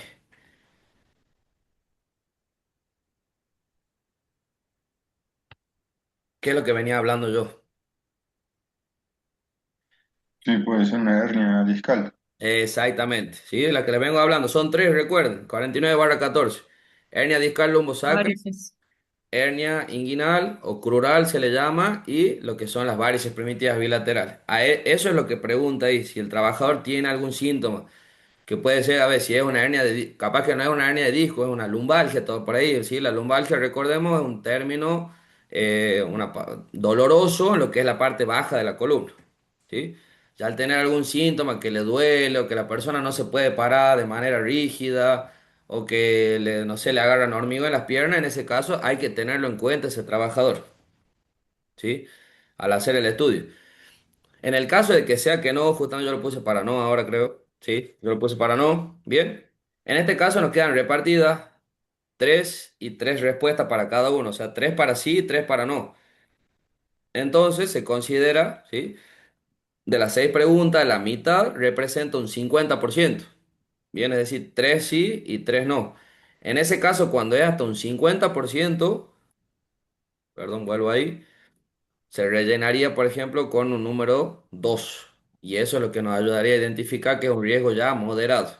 Ya cuando existe un riesgo moderado, sí, ya la misma normativa te dice que es necesario realizar una evaluación de riesgo que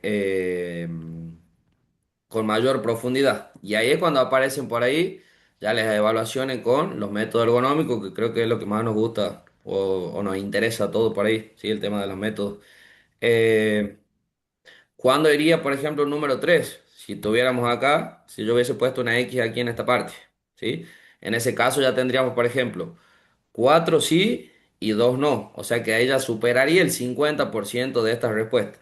Ya superando el 50%, se coloca el número 3 allá.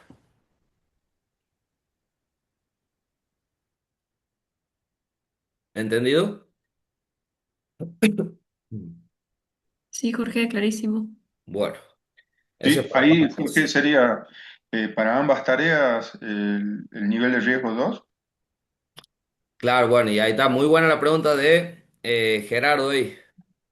¿Qué ocurre? Cuando nosotros, muy buen detalle, amigo, cuando nosotros tenemos una actividad o dos tareas, por ejemplo, ¿sí? Siempre se utiliza una planilla para cada tarea. O sea que en este caso, primero se evaluaría, muy buen detalle, Gerardo, la verdad, bien ahí, gracias. Se evaluaría lo que sería el levantamiento de la caja, ¿sí? Y luego se volvería a aplicar otra planilla para evaluar lo que sería el depósito de la caja. Eso no lo había tenido en cuenta de explicarle. ¿Sí? No es que se evalúan las tareas o las tres tareas o las dos tareas de manera conjunta, sino sería, por ejemplo, solamente para el levantamiento de la caja, es decir, para esta. Y de ahí Luego, si se quiere ya evaluar el depósito de la caja, se vuelve a colocar en blanco y ya se evalúa solamente el depósito de la caja, en ese caso. ¿Sí? Perfecto. Bueno, eso por un lado. ¿Alguien tiene alguna duda en cuanto al protocolo? Bueno, así hay miles de formas, ¿sí? De poder realizar las evaluaciones de los protocolos de ergonomía, ¿sí? Después está en cada uno la situación, que por ahí cuando rellenan acá ya con los números, algunos al uno lo ponen como color verde, al 2 como, bueno, el semáforo, al 2 el amarillo y al 3 en color rojo. Eso ya es a disposición de cada uno, ¿sí? Teniendo ya identificado esto, ¿sí? Y eso le pido disculpas, no puse acá la planilla de las medidas correctivas y del seguimiento. Cuando ya se tiene así lo que sería una, y la voy a buscar, esperen, 2 segunditos, porque si esa me olvidé de colocarla acá. 2 segundos, perdón.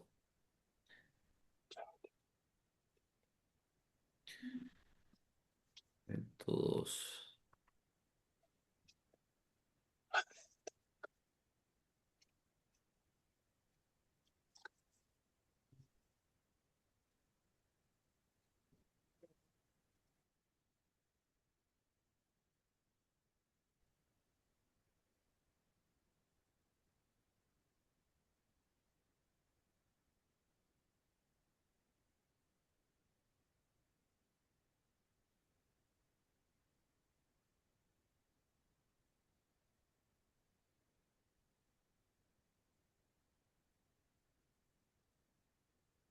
¿Ahí les está apareciendo un protocolo de ergonomía o no? Sí, Bien, sí, sí. bueno. Sí. Este es un protocolo de ergonomía realizado, como les decía, cuando van quedando en blanco se ponen los no aplica. Esto, por ejemplo, esparcimiento de material y limpieza de ceniza son las dos actividades que se evalúan acá. Justamente lo que me preguntaba por ahí Gerardo recién es si se necesita aplicar una planilla para cada uno. En ese caso sí. Por ejemplo, si acá tiene movimientos repetitivos en un esparcimiento de material, se requiere de hacer una evaluación en la planilla 2E solamente para esa tarea. Y después viene y se aplica otra para realizar, por ejemplo, la evaluación de la limpieza de ceniza. No era eso lo que le venía a mostrar, simplemente era cuando ya se tiene algo así evaluado, ¿bien? Existe la tercera planilla. Y esta es la tercera planilla, por ejemplo, donde acá es donde se colocan, o sea, cuando se realiza una evaluación ergonómica, se rellenan los datos de manera normal, ¿bien? Por ahí se pone el nombre del trabajador a quien se le está evaluando. Y acá se pregunta si hay medidas correctivas y preventivas. Bueno, básicamente te pregunta si se ha informado al trabajador o al supervisor o al directivo sobre el riesgo que tiene la tarea de desarrollar un trastorno musculoesquelético. Pongamos el ejemplo de ese trabajador levantando la caja ahí que está en el PowerPoint. ¿Sí? Por ejemplo, puede ser un sí o puede ser un no, una pequeña observación, ¿sí? O puede ser tal vez no, pero no sé, la observación sería el trabajador estaba consciente de este riesgo, no obstante esto, al mismo, no sé, un detalle o algo que ocurre mucho es que todos tienden siempre, y esto para que les quede claro, tienden a darle las fajas lumbares a los trabajadores. Algunos lo interpretan como un EPP, no es un elemento de protección personal, primero, y eso por las dudas, por el que a alguno le queda algún concepto acá, ¿sí? Nunca hay que entregar una faja lumbar en un puesto de trabajo a nadie si esa persona no está dañada, es decir, si yo tengo un puesto de trabajo y viene ahí, a ver, voy a tomar dos nombres, viene Gerardo y Lourdes Barbosa, por ejemplo, ¿sí? Y Gerardo viene con una hernia de disco y Lourdes viene excelente de la columna, ¿sí? Bueno. Yo al que le tengo que dar en ese caso la faja lumbar es a Gerardo, o sea, yo lo tengo que cuidar a él, que él ya la tiene, la hernia de disco, o él ya tiene la molestia en la columna. A quien no le tengo que dar sería a Lourdes Barbosa, o sea, por ejemplo, si ella está excelente en su columna, es al vicio entregar una faja lumbar, ¿por qué? Porque la faja lumbar lo que tiende es a generar una presión estática en lo que es la cintura y la columna. Justamente al estar eso, una persona al encontrarse bien, salta, va, viene, levanta, lo que sea, y la faja misma es la que puede terminar generando una hernia de disco, una afección, una hernia inguinal o lo que sea. No sé si venía el caso o no, pero por las dudas.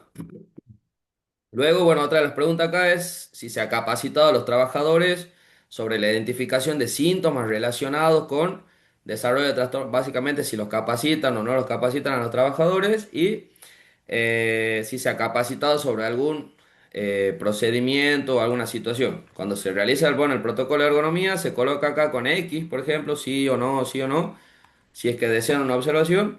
Y acá se colocan lo que serían medidas correctivas y medidas y preventivas específicas, básicamente administrativas y de ingeniería, ¿sí? Teniendo en cuenta por ahí la pirámide de riesgo, sabemos que es eliminar, reducir, ingeniería y la medida administrativa, ¿bien? Entonces, si se identifica que una persona tiene algún trastorno musculoesquelético por algún factor de riesgo, por ejemplo, por una postura o lo que sea, primero se intenta dar lo que sería, en el orden jerárquico, un diseño de trabajo, una medida de ingeniería. Bien, con esa medida de ingeniería, ¿cuál sería? No sé, entregar por ahí una zorra eléctrica o capaz una manual o buscar la forma en que esa caja, por ejemplo, que veamos el ejemplo del dibujito ahí en el PowerPoint, que esa persona no traslade o no levante ese objeto tan pesado. O de última que no lo realice de esa manera tan repetitiva. ¿Sí? Se busca por ese lado. Si no se puede aplicar nada, justamente por cualquier tipo, una situación económica, tal vez de la empresa o de lo que fuera, se busca dar lo que es la medida administrativa, ¿sí? La medida administrativa ya sabemos, ya sabemos, no lo tengo que dar por listo, pero es justamente tratar de rotarlo al trabajador del puesto, brindarle un diferente rol que turne con otro trabajador, una pausa activa dentro del puesto de trabajo y todas esas condiciones justamente son las que se la pueden vincular con la aplicación de medidas correctivas en cuanto a la ergonomía. Y desde esta manera buscar por ahí prevenir que el trabajador llegue a sufrir alguna manifestación temprana de alguno de los síntomas de las enfermedades que mencionábamos del artículo 1, ¿sí? Que son las más prevalentes a veces, que es la hernia discal, la hernia inguinal y las varices primitivas bilaterales. O si es otro de los agentes o factores, dependiendo. Movimiento repetitivo, evitar un dolor de hombro, el transporte también tiene mucho que ver con las hernias inguinales, los levantamientos con las hernias inguinales y las hernias discales, también con las dolencias de hombro y demás. Se hace esta situación y lo último, que es la planilla número 4 del protocolo de ergonomía, es la matriz de seguimiento ya, ¿sí? Tengamos en cuenta que dentro del protocolo de ergonomía, cuando lo vean ustedes ahí para la descarga dentro del aula, van a ver que dice que tiene la planilla 1 y 2, es decir, la matriz de identificación de factor de riesgo, IFR, y todas las planillas estas tienen una validez de 12 meses, ¿sí? Desde que se realiza la evaluación. Siempre y cuando dentro del puesto de trabajo no exista algún cambio sustancial de una actividad o no se genere algo nuevo, lo que sea, ¿sí? Tiene una validez de 12 meses. Y luego estos son como los acompañantes, la planilla 3 y la planilla número 4. En este caso, justamente acá dice, por ejemplo, número MCP. ¿A qué hace referencia esto? Medida correctiva y preventiva, que es lo que se ve acá, ¿sí? Medida correctiva y preventiva. Bueno. Entonces, si por ejemplo acá, pongamos el ejemplo que se dice, no sé, se recomienda una zorra hidráulica, ¿bien? Entonces acá, número de medida correctiva preventiva que sea la número 1. Nombre del puesto, se pone el nombre del puesto, no sé, levantamiento de caja. Y se ha recomendado una zorra hidráulica. ¿Cuándo se ha evaluado? El 14 de julio del 2026. ¿Cuál es el nivel de riesgo? Nivel de riesgo 2. Eh, ¿Cuándo se estipula que se realice la implementación de la medida administrativa? Y bueno, yo quiero que se lo empiece a capacitar desde el día de mañana, desde el 15 de julio del 2026. ¿Y cuándo querés que se implemente la de ingeniería? Mira, sé que es una suerra hidráulica que puede tener, no sé, un valor de 500.000 pesos, por decir, sé que estoy alejado. El día 20 de julio del 2026, listo, 20 de julio del 2026. Fecha cierre, sea lo máximo, y mira, hasta el 30 de julio yo tengo que tener evaluados estos puestos de trabajo y solucionado este tema. Fecha cierre, 30 del 7 del 2026. Listo, eso, como les decía, esto lo firma siempre una persona entrenada, un responsable por ahí de ergonomía, ¿sí? No quita que a la evaluación de un puesto ergonómico lo podemos hacer todos, tanto en un puesto de trabajo de la industria, de la construcción, de la minería, del agro y de diferentes maneras. Y cada planilla siempre tiene lo que sería la firma del empleador, del dueño de la empresa, una firma del responsable de higiene y seguridad y del médico, justamente como vengo hablando. La ergonomía tiene mucho que ver con lo que es el tema de la medicina, la ingeniería, la psicología y mucho hincapié con lo que son los responsables de higiene y seguridad. ¿Sí? Hablando siempre y cuando de una persona con título habilitante, licenciada en higiene y seguridad. ¿Estamos?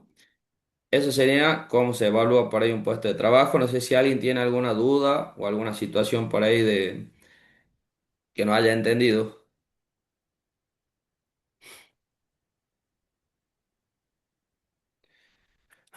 ¿Estamos todos? ¿Han entendido bien? Sí, profe, perfecto. Bueno, Sí, miren que sí. la Sí, actividad profe. la actividad del día viernes, este,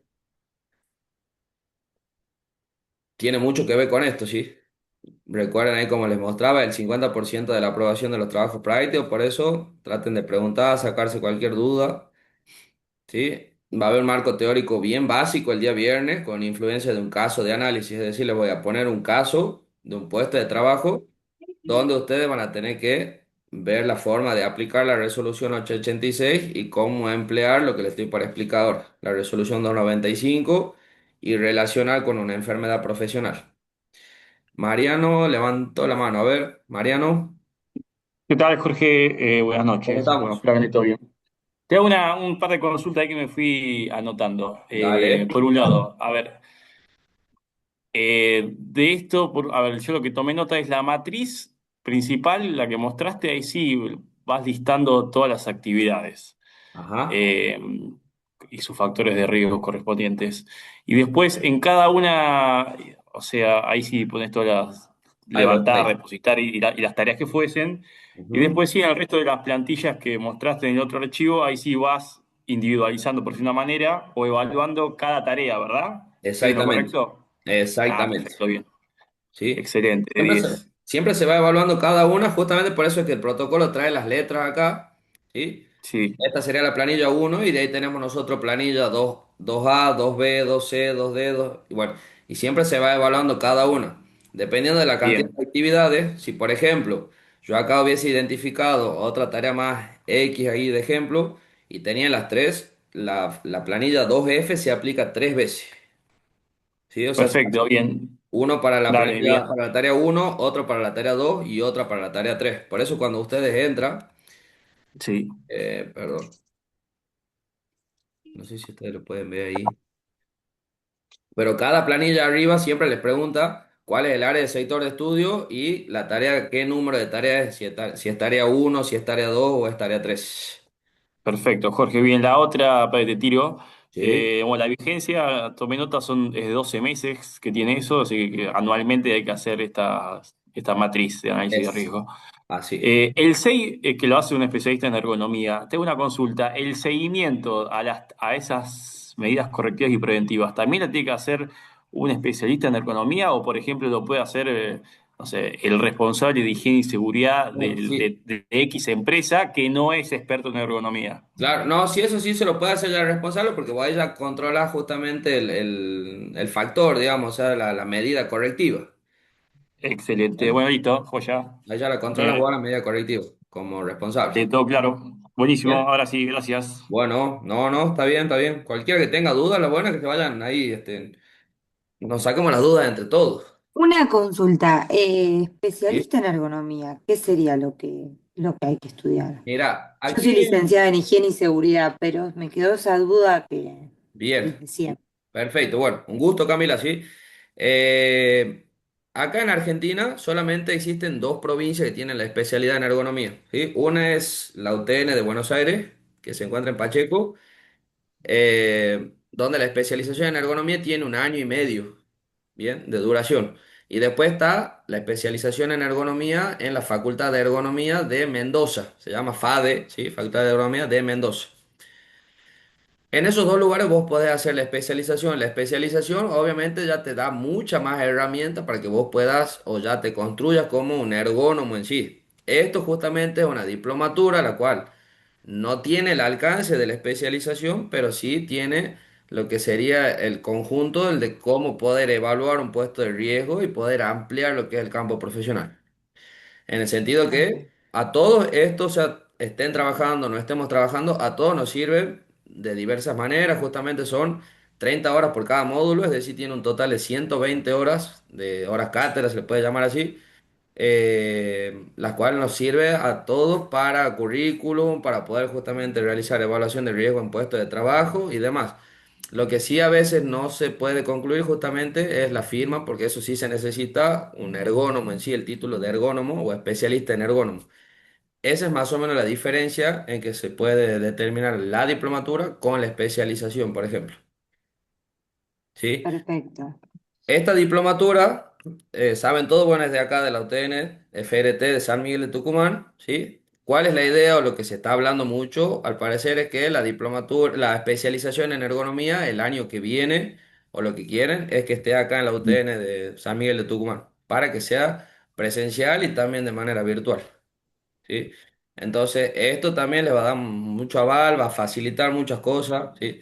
Para ese tipo de situaciones. Justamente una de las profes que va a estar acá, que es la doctora Cuenca Gabriela, ella es la fundadora de lo que es la parte de ergonomía en la UTN de Buenos Aires. Y ella es justamente, desde Buenos Aires, porteña, ella es la que quiere traerlo acá a la UTN de Tucumán.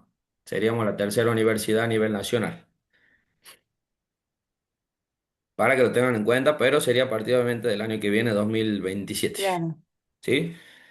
No sé si te saqué la duda ahí, Cami. Sí, sí, ¿Sí? perfecto. Bueno, Sí. dale, ¿alguna otra consulta o algo? No, yo no. Perfecto. Bien. Jorge, ¿me escuchás? Lourdes, sí. Sí, en el caso, por ejemplo, en el sentido de respaldo, en cuanto a un accidente, por ejemplo, una enfermedad o alguna auditoría, Ujú, yo presentando el análisis, el protocolo y la planilla 4 que son las recomendaciones, y ujú. muestro que apliqué eso, ¿es suficiente? Y puede ser eso justamente siempre adjunto, viste que te piden toda documentación requerida o adjunta en cuanto al desarrollo de ese accidente. En este caso, sí, hay veces que las carpetas son así, justamente porque Sí. por ahí si se hace en un puesto de trabajo son un montón de situaciones, entonces por ahí los protocolos de ergonomía se terminan haciendo y son carpetas gigantes. Pero sí, sí sirve a modo de respaldo eso, 100%. Ok, buenísimo, Y sí, en ese eso era. caso sí. Gracias, Bien, gracias. bueno, no hay por qué. Bueno, continuamos entonces. ¿Qué hora es? Uf, 8:25. Eh, bueno, y lo último que viene, justamente, les vuelvo a repetir ahora, ya estamos aquí a media hora de terminar más o menos. Me toca a mí en mi caso más bien por ahí explicar todo el tema de la normativa a nivel general, es más adelante, bueno, la clase siguiente seguramente ya vamos a ver lo de construcción, el decreto que habla sobre el agro y resolución hasta conocer del protocolo de iluminación, RGRL, todos los tipos de resoluciones. Siempre mi idea o mi puntapié va a estar, o al menos la orden es que siempre esté esa vinculación con la ergonomía, justamente como les decía, que hay algunas personas que no son del rubro de higiene y seguridad, pero todo esto nos va a servir, todo esto, justamente el protocolo de ergonomía o una evaluación de riesgo ergonómico tiene mucho que ver con todo el tema de la normativa de higiene y seguridad, ¿sí? ¿Por qué? Porque justamente siempre, si se identifica un factor de riesgo, lo que sea, quiere decir que eso puede tener una enfermedad profesional o determinar una enfermedad profesional. Y esa enfermedad profesional siempre la encontramos, por ejemplo, en el decreto 658. Y el decreto 658 es nuestro, es de higiene y seguridad, entonces siempre va a estar la vinculación ahí completa de esa manera. Como les digo, lamentablemente no me toca a mí esta parte de enseñar mucho método, esto lo van a ver mucho más en profundidad. Encima, vi ahí que los otros módulos, que ustedes también lo pueden ver, creo, o no sé si estará visible para ustedes en el aula, pero es una catarata así de métodos que le van a enseñar para que puedan evaluar postura forzada, movimiento repetitivo, bipedestación, transporte manual de carga, el estrés térmico, un montón de cosas, un montón, así que está bastante bueno todo el tema de metodología. A mí particularmente lo que más me gusta. En este caso, bueno, ya como última normativa del día de hoy es la resolución la 295 del 2003. Justamente esta es una resolución que se la conoce por especificaciones técnicas de ergonomía y levantamiento manual de carga y bueno, y en el título adjunta ahí radiaciones, ¿sí? Se contempla justamente de 5 anexos. Esos 5 anexos, por ejemplo, tenemos el anexo uno que ese es el que más vamos a apuntarnos nosotros, que es la parte de ergonomía. El anexo 2 que es el que nos habla de radiaciones. El anexo 3 bueno, acá hay un problemita. ¿Por qué? Porque en el anexo 3 está lo que es el estrés térmico. En la actualidad ya el estrés térmico, es decir, este anexo ha sido sustituido por la resolución 30 del año 2023. ¿Sí? En el artículo 2 de esta resolución se dice que sustituye al anexo 3 del estrés térmico Bien, es decir, ya no se puede aplicar el viejo método del TGVH para evaluar un estrés térmico como se lo hacía antes, sino se tiene que aplicar desde esta nueva condición. Eso por la duda para que lo tengan en cuenta. Ya esta es la nueva normativa que sustituye este anexo de la 295. Bien. En el anexo 4 de la 295 nos encontramos con lo que es la introducción a las sustancias químicas. Bueno, es la tabla que todos conocemos, donde se identifican las concentraciones máximas permisibles, la cantidad de una partícula en parte por millón, o en lo que sea, o en miligramos sobre metros cúbicos y demás situaciones. Mucho por explicar por ese lado no hay, simplemente eso, seguramente lo que es la parte de sustancias químicas. Finalizando esta diplomatura viene otra, que es la diplomatura en perdón, accidentes en la industria química. Bien, entonces ahí seguramente se lo va a ver más en profundidad esto, pero más o menos le hago un pantallazo ahí de lo que trata. Y después tenemos el anexo 5 que es donde se encuentran los valores límites umbrales para lo que es la exposición al ruido, bueno, donde ya se conoce por ahí que es la exposición mínima de 8 horas, 85 decibeles y demás situaciones. Particularmente esto en relación a ergonomía, justamente lo encontramos en el anexo 1 y lo primero que indica es que la ergonomía justamente es un término aplicado al campo de los estudios y diseños que justamente ve lo que es la interfaz entre el hombre y la máquina, llevándolo al término que venimos diciendo la vez pasada y lo de hoy también, o sea, buscando adaptar el puesto de trabajo, la máquina, al hombre o al ser humano, ¿sí? Buscando prevenir la enfermedad y el daño a través del desarrollo de cualquier tipo de trabajo, ¿sí? Intenta justamente asegurar que los trabajos se diseñen para ser compatibles con lo que le decías previamente, las necesidades de un trabajador, las limitaciones, sus habilidades y demás tipos de situaciones. Conociendo ya, me imagino ya en cuanto a lo que vimos el protocolo de ergonomía, pudimos ver ya la clasificación de la ergonomía que es física, cognitiva y organizacional. Tal como les dije, la ergonomía no es solo decir una persona que levanta un objeto pesado o adopta una postura forzada, sino se amplifica sobre diferentes ramas, por ejemplo, en lo cognitivo, lo que decíamos al principio, sobre el estrés, la fatiga, la carga mental y sobre la parte organizacional también, que es en cuanto a la exigencia de trabajo. Particularmente cuando ya se empieza o cuando nace lo que es la evaluación de riesgo, ya siempre se empieza a determinar por ahí el factor físico, ¿bien? Y cuando ya tomamos por ahí el factor físico, identificando algún factor de riesgo, como lo hicimos en el protocolo de ergonomía, ¿sí? Siempre cuando da un nivel moderado o intolerable, es decir, un nivel de riesgo 2 o un nivel de riesgo 3, ya se requiere que se realice una evaluación de riesgo más profunda. Y esto es muy importante que lo sepamos y lo tengamos en cuenta. Acá en Argentina, solamente la Superintendencia de Riesgo de Trabajo nos acepta como evaluación de riesgo lo que es el nivel de actividad manual, que es para la evaluación de movimientos repetitivos, y el LMC, se le llama así, que sería el levantamiento manual de carga. Estos dos métodos se encuentran dentro de la resolución 295 del 2003. Luego, todo otro tipo de método que se escuche, no sé, el SNOOC, el Cirielo, ecuación NIOSH, por ahí alguno lo conoce aquí, método OWASP, no sé, van a conocer mucho ahora más adelante, método ROSA, existen un montón, siempre hay un método para cada situación. Eh, ¿Qué es lo que importa? O lo que se acude siempre es que acá en Argentina solamente se pueden aplicar o solamente contamos con estas dos evaluaciones. Es decir, por ahí cuando nos dicen se requiere de una evaluación de riesgo más profunda, bueno, sí está bien, pero siempre contamos solamente con el NAM y el LMC. ¿En qué nos sirven los métodos internacionales? NIOSH, OWA, RULA, REVA, todo ese tipo de situaciones. Es como que nos pueden complementar, básicamente, ¿sí? Pero la SRT no se puede presentar justamente un respaldo de un análisis de riesgo de, no sé, por decir un método Güera, un método Rosa, un SNOOC, un Cirielo. ¿Por qué? Pues son métodos por ahí que no se lo acepta. Simplemente siempre se actúa con esto. Bien, y los otros son a modo de respaldo. Justo, por ejemplo, lo que preguntaba Lourdes Furcana ahí hace un ratito. eh, Sirven a modo de respaldo. Decía, decirlo, lo tengo a modo de análisis, pero eso a modo de presentación no. En este caso, cuando hablamos del nivel de actividad manual, tal como le dije, el tema de métodos no me toca a mí en este caso, por eso es que no le explico cómo se hace una evaluación del nivel de actividad manual. Es justamente lo que le decía de los movimientos repetitivos. Básicamente, los movimientos repetitivos se evalúan lo que son los miembros superiores.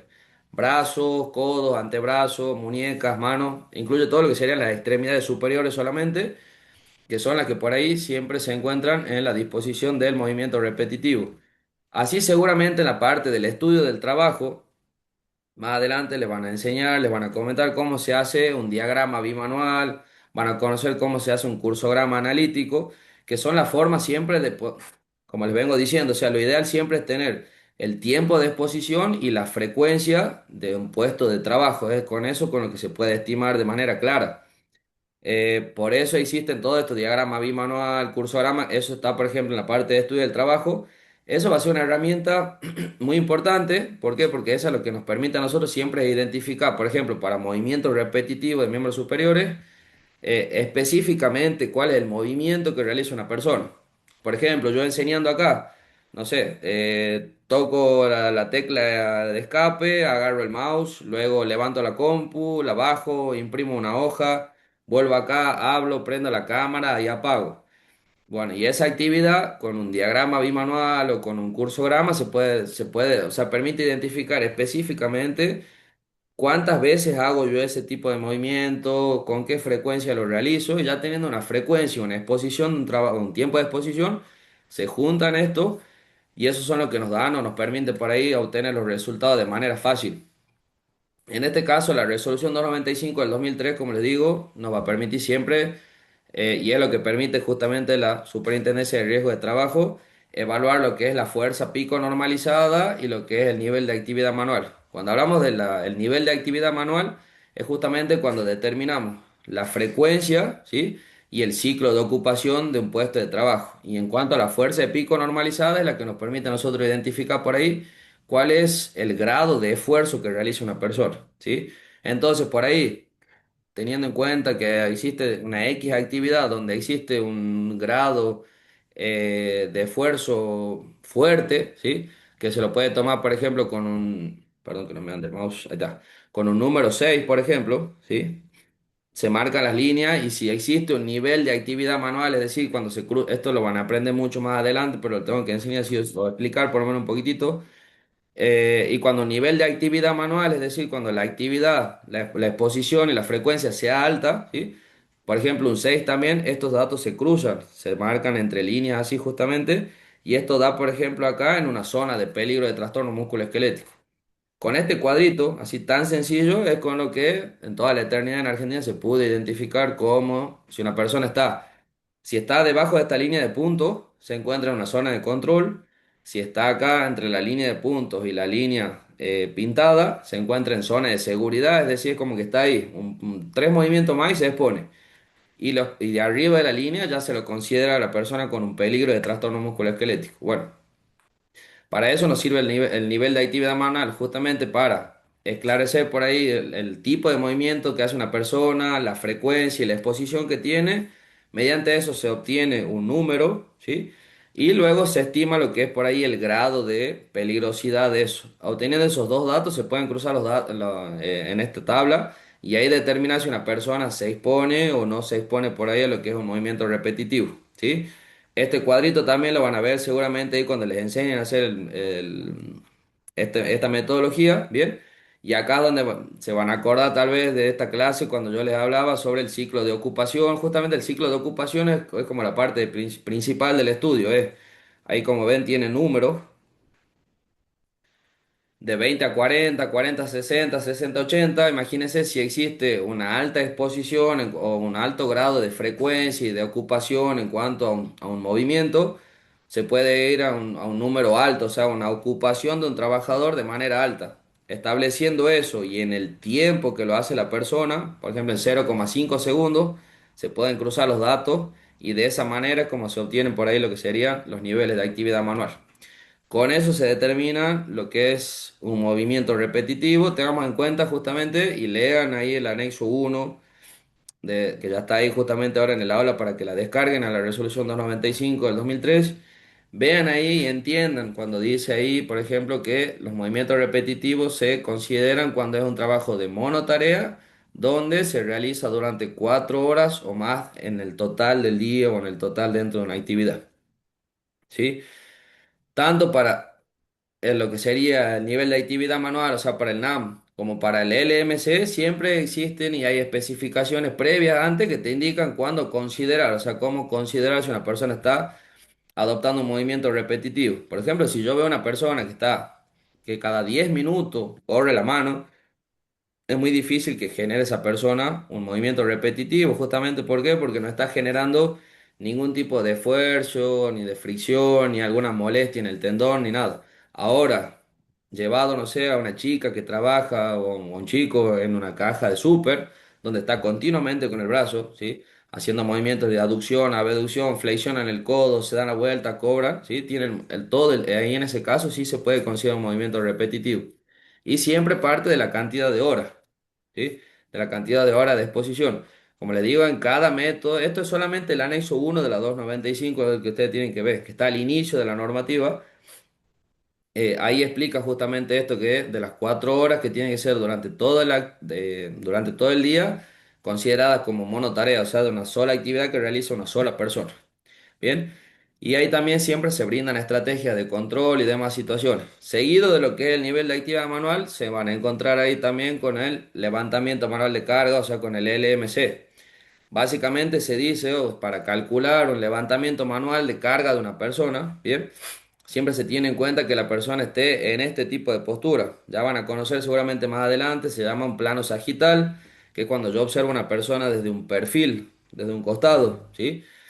Eso tiene que ver más que nada con la biomecánica, que era uno de los factores de la ergonomía física, que lo vimos al principio, y es donde se calcula, o sea, para calcular el levantamiento manual de carga se debe tener en cuenta siempre la situación horizontal del levantamiento y la altura en que realiza el levantamiento una persona. Para ello, ahí en el LMC, me encantaría explicarle con un ejemplo, la verdad no puedo porque esto lo van a ver más adelante.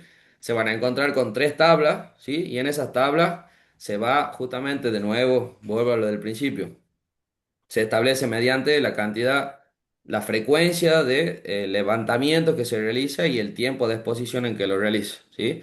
Entonces, por ejemplo, la tabla uno es para un levantamiento o para 12 levantamientos que se realizan durante 2 horas o más. La tabla 2 es, por ejemplo, para más de 60 levantamientos durante 2 horas en el día. Y la tabla número 3 cuando se realizan, no sé, 360 levantamientos por día en un puesto de trabajo.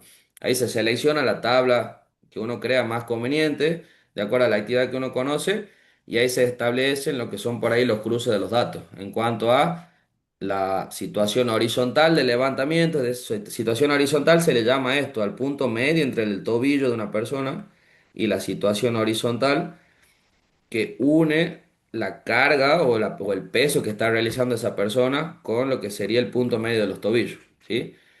Y va dependiendo si la persona lo levanta por ahí, si es una caja, ya sabemos, de 50 kilos que está en el piso y uno se tiene que agachar. Y es muy probable que, a ver, que la columna, no sé si se puede generar justamente una hernia de disco, que sea un accidente súbito y violento, o como también puede generar por ahí alguna molestia y pueda comenzar con unas primeras sintomatologías de lumbalgia o algún tipo de situación. ¿Sí? Que lo que se obtiene por último en el LMC justamente es la cantidad o el valor límite recomendado de peso, ¿sí? Que básicamente se lo llama con un valor límite umbral. En sí, eso sería.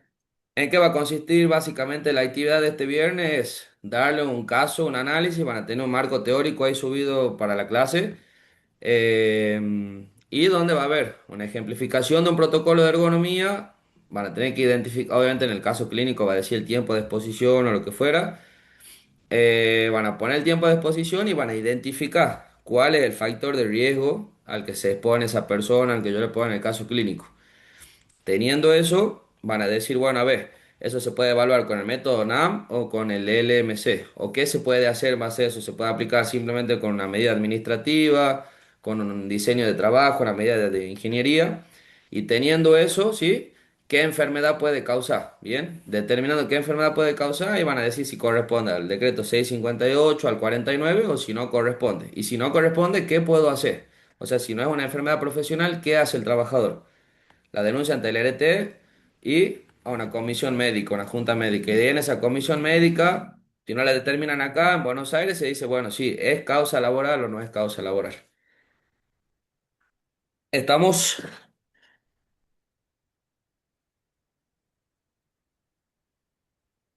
¿Alguna duda, Todo pregunta eso, de alguien? todo eso, profe. Sí.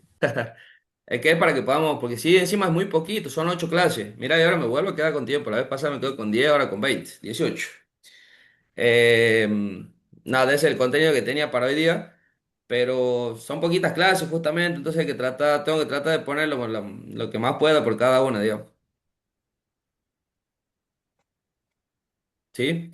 Recuerden que todos los trabajos igual desde ahora van a quedar abiertos hasta el 31 de julio, es decir, van a tener hasta el 31 para hacer. Lo ideal, como les digo siempre, es que igual que vayan ahí en la clase de hoy, lo que puedan, si no pueden ingresar, quédense tranquilos, no es con asistencia, ese tipo de situaciones. Y acuérdense que los viernes tienen actividad, si no la pueden hacer el viernes, el sábado, el domingo o el lunes, ¿sí? Pero que siempre sea ahí cercano, no la dejen estar, porque si no después no la realizan más. Y eso sí es una condición de aprobación para que puedan pasar al siguiente módulo, es decir, que tengan los 3 trabajos prácticos aprobados y la presentación de la última clase con el estudio, ¿sí? Perfecto. Bien, profe, Bien. gracias. ¿Alguien que tenga una duda o algo que se les haya generado? ¿Nada? ¿Estamos todos entonces? Se Sí, profe. entendió bien. Bueno, cualquier cosa Muy igual ahí claro, muy ya claro. con la evaluación del viernes lo voy a ver. ¿Sí? Camila Lazar te está preguntando a partir de cuándo estará disponible el archivo. Seguramente a partir del viernes. Siempre la subo el viernes. El día de viernes seguramente.